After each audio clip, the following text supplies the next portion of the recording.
Hello students, hope you all are good. So greetings of the day and welcome to the class where we were discussing about the nutrition in plants. So in our previous video lecture, we discussed about the 5 activities. We actually performed these 5 activities with the help of our videos, and these 5 activities were regarding the process of photosynthesis. So till now we have discussed the autotrophic mode of nutrition. Now moving further in the chapter, we are having the other part, which is the heterotrophic mode of nutrition in plants. So moving further, let's discuss the topic.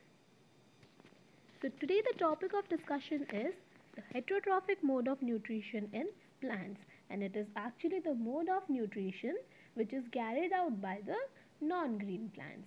Now the non-green plants like fungi, some bacteria and some other flowering plants, they are without the chlorophyll. Now since they lack the chlorophyll, they cannot synthesize their food by the process of photosynthesis. Why? Because they are lacking the chlorophyll, which is actually necessary for the process of photosynthesis to be complete.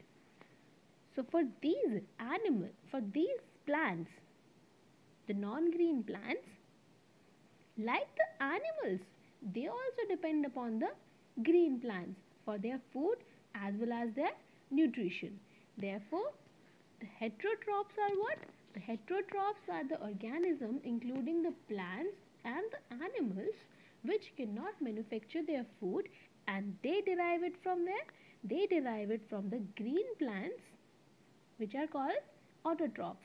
They derive it from the green plants or either from some other animals. And their mode of nutrition is called as heterotrophic mode of nutrition or simply heterotrophic nutrition. Now, based upon the method of obtaining food, the heterotrophic plants may be classified as the parasitic plants, then the saprophytes, then symbiotic plants and the insectivorous plants. We'll discuss the 4 categories separately. So, firstly, we'll discuss the parasitic plants. Now, what are the parasitic plants?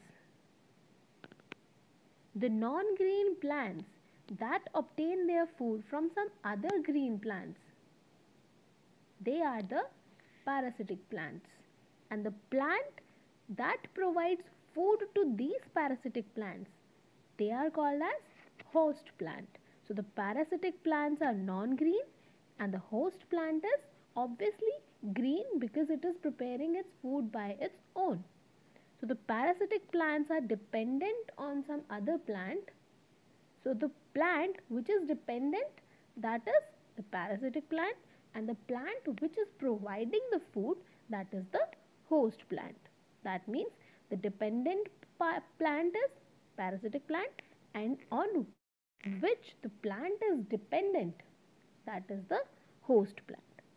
Now the parasitic plants absorb food from the roots or the stem of the host plant, and they develop special root-like structures called haustoria. They enter the host tissues and reach their vascular bundles. Now some parasitic plants are total parasites and some are partial parasites. The total parasites are the parasites which completely depend on the host plant for their food. For example, the dodder, which is also called as cuscuta, or in the local language we also call it amarbale. Let me show you the picture of a cuscuta.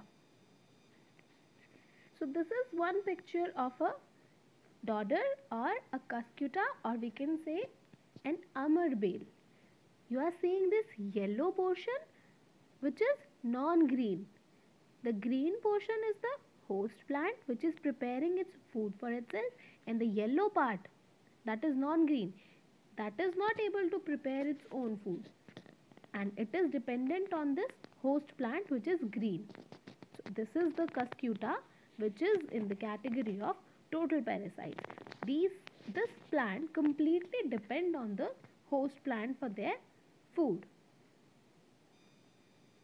This is another one It is also a cuscuta. This one is also a cuscuta. It is a total parasite which is completely dependent on the host plant. Now the other one is partial parasites. Why they are called partial parasites? Because they can synthesize their food on their own, but they depend on the host plant for their water and the minerals. For example, the mistletoe, that is a partial parasite which is seen on the mango or a mahua plant. Let me show you a mistletoe plant. This is a mistletoe plant that is a partial parasite. It can synthesize its own food, but it is dependent on the host plant for the water and the minerals. This is another picture of the mistletoe plant, and it is included in the category of partial parasites. Now moving on to the other category, which is of saprotrophs or the saprophytes. Now what are saprophytes?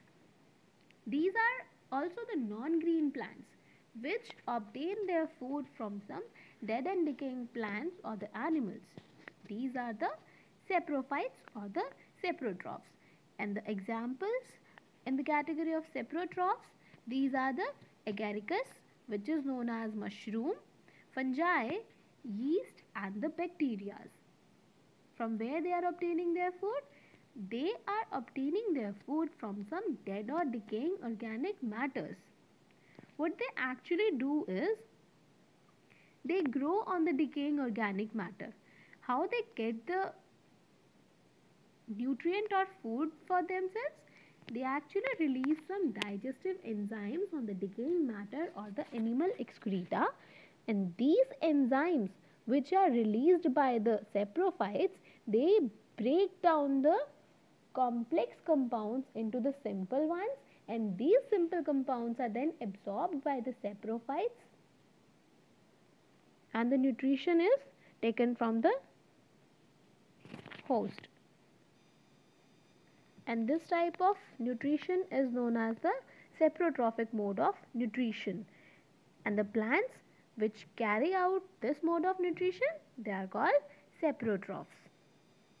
Now you are seeing some examples of the saprotrophs or the saprophytes in front of you. Let me show you some other pictures also. Look at this. It is a picture of the mushroom. You might have seen these structures which are of the form of some umbrella. It is the umbrella-like structure. You might have seen these kind of structures at the bottom of some trees in the rainy season. They grow at the bottom of the trees in the rainy season. These are what? These are the saprophytes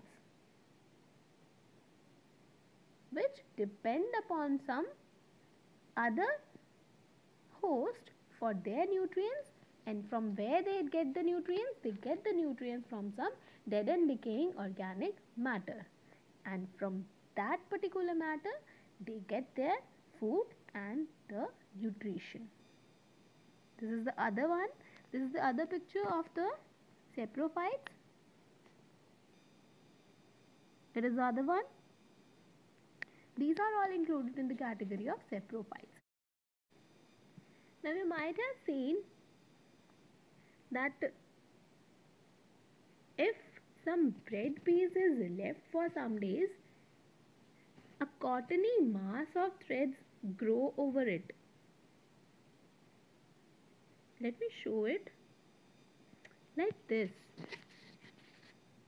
The slices of breads have developed white cottony outgrowth like this.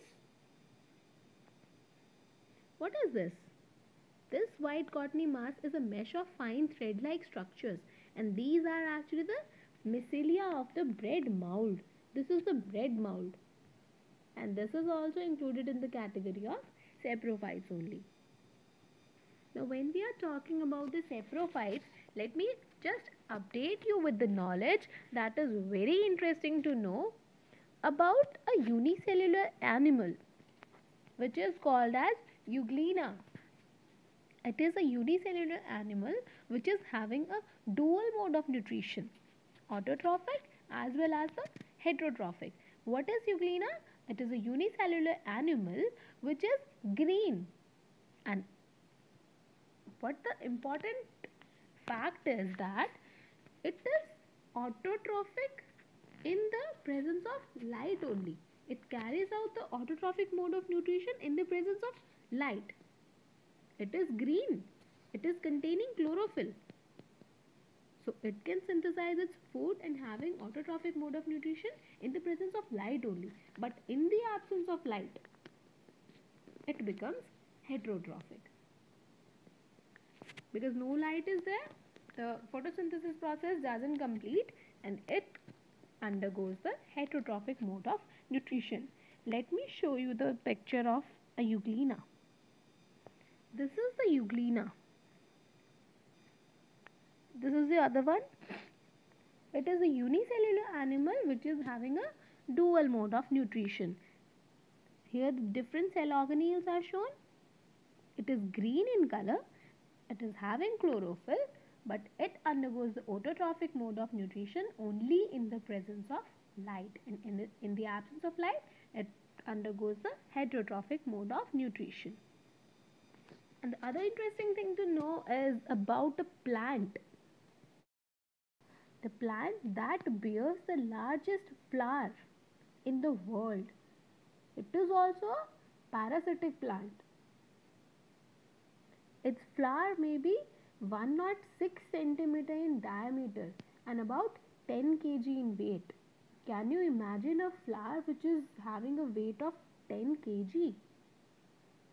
And this plant, which is a parasitic plant, which bears this flower, which is largest flower in the world, this plant has no leaves.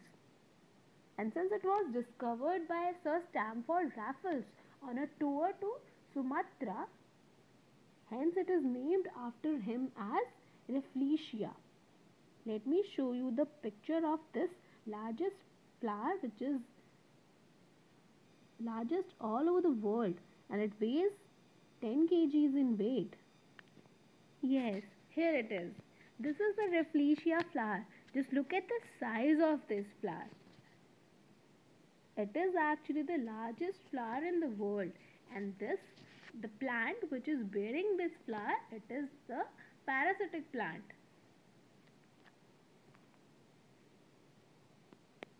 You are seeing such a huge flower it is.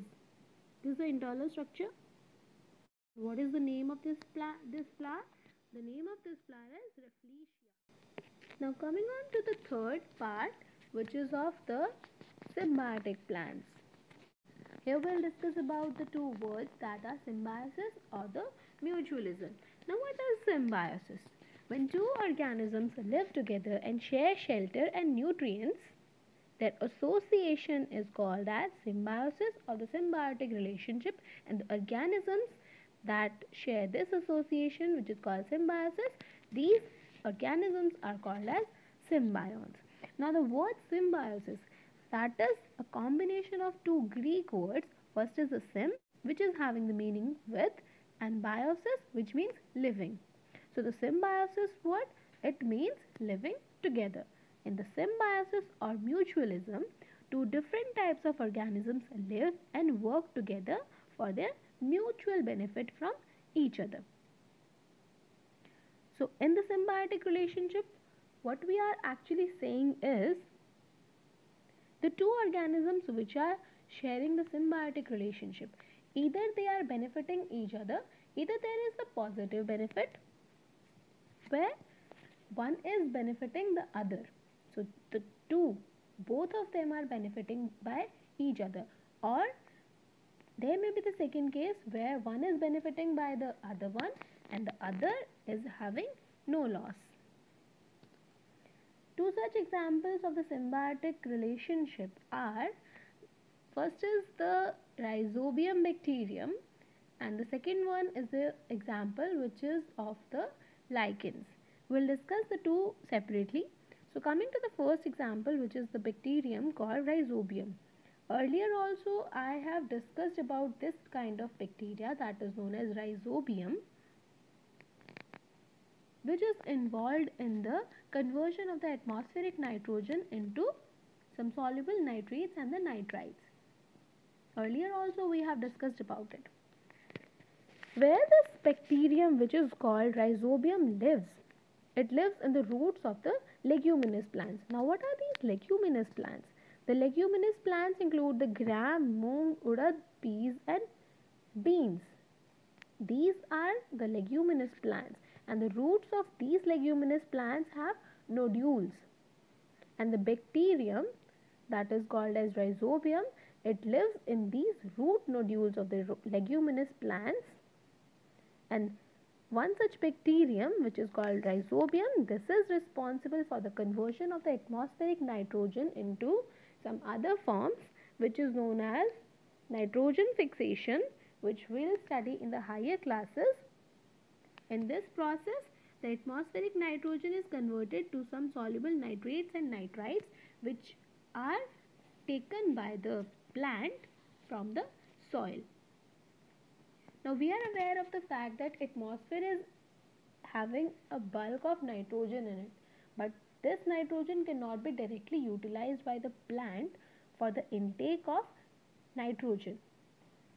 So what actually happens is the leguminous plant is having root nodules which is having the bacterium called Rhizobium in it.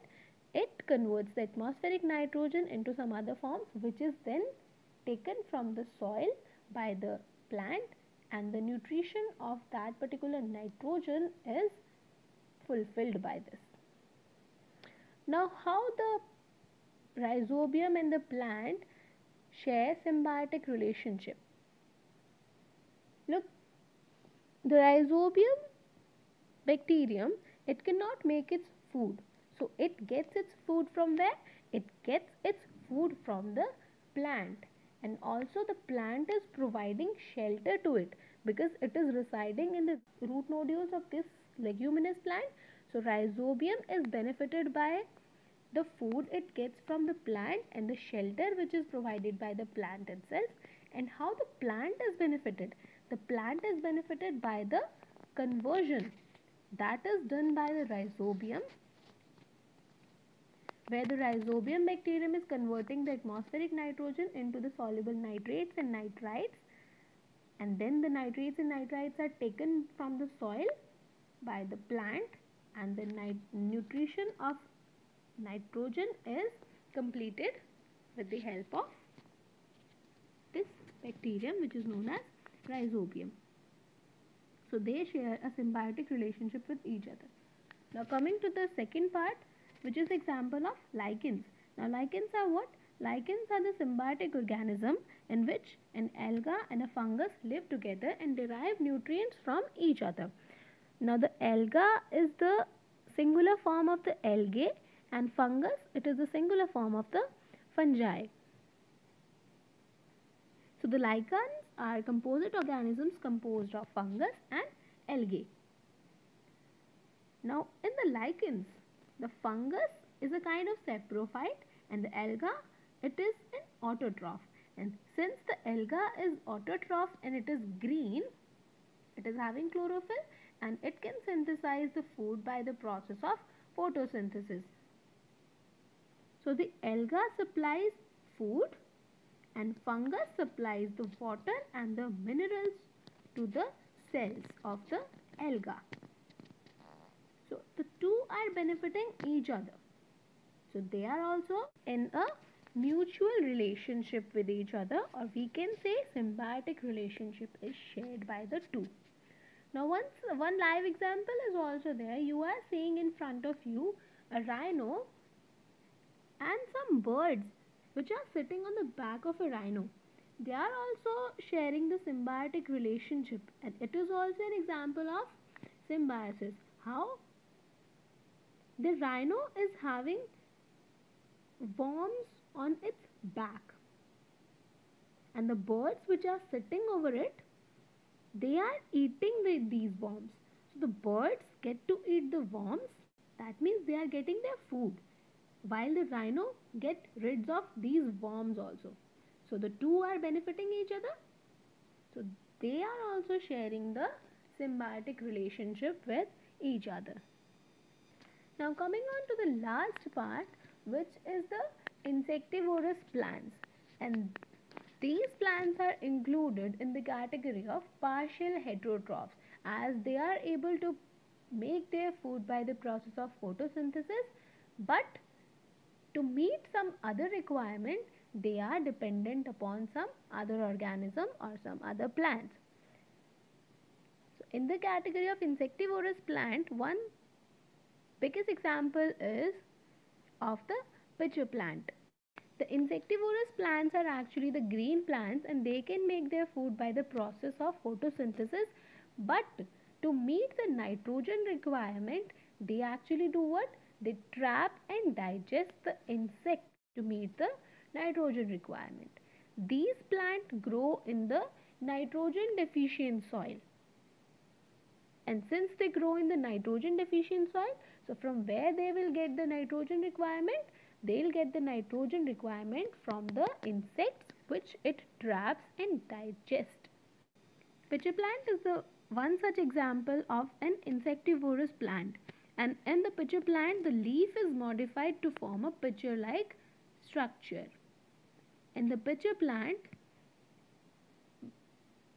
whose name is actually Nepenthes. In the pitcher plant, the leaf lamina is modified into a pitcher-like structure which hangs from the flat stalk or the petiole of the leaf, and it is having a lid which can open and close the mouth of the pitcher, and the inner surface of the pitcher is very hairy, hair-like structures inside the pitcher. So when an insect visits the pitcher for the nectar, the lid actually closes. Also, the pitcher plant is very attractive. That is why insects are attracted towards it. So whenever the insect visits the pitcher plant for getting the nectar, it just closes its lid and the insect is trapped and entangled into the hair-like structures which are present inside the pitcher, and it then secretes some digestive juices inside the pitcher and the insect is digested inside it.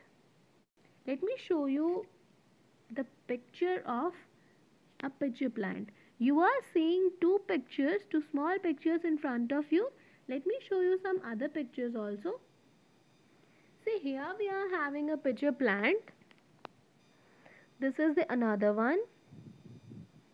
It is another one and the lizard is inside the pitcher plant. This is the other example and you are seeing the insect which is moving towards the pitcher plant.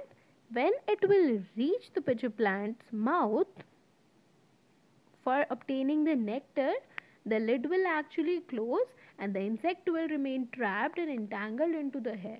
Then the digestive juices will be secreted and the insect will be digested and the nitrogen requirement of the pitcher plant will be completed.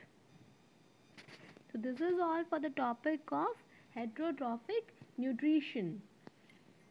So in the chapter we discussed about two types of nutrition modes, that are autotrophic nutrition and other is the heterotrophic nutrition. In the autotrophic nutrition, where it is occurring, it occurs only in the green plants, and coming to the heterotrophic nutrition, it occurs in all the non-green plants and the animals. Then the other difference would be the carbon dioxide and water are needed for the synthesis of food in the autotrophic nutrition because it is carried out by the process of photosynthesis, while in the case of heterotrophic nutrition, heterotrophs derive their food from the green plants or the autotrophs directly or indirectly. And also in the autotrophic nutrition, the basic requirements were chlorophyll and the sunlight that were needed for the process of photosynthesis to be complete, while in the heterotrophic nutrition, chlorophyll is absent, and since the chlorophyll is absent, hence no photosynthesis takes place here. So this is all for the chapter which is nutrition in plants. So today your chapter is just complete. If you are having any doubt, you can contact me, and from the next session, from the next video, in the next class, we'll discuss the other nutrition. In this chapter, we discussed the nutrition in plants, and now we'll discuss the nutrition in animals. So this is all for today's lecture. So till the next lecture, stay safe, stay healthy, enjoy the day, and have a nice day.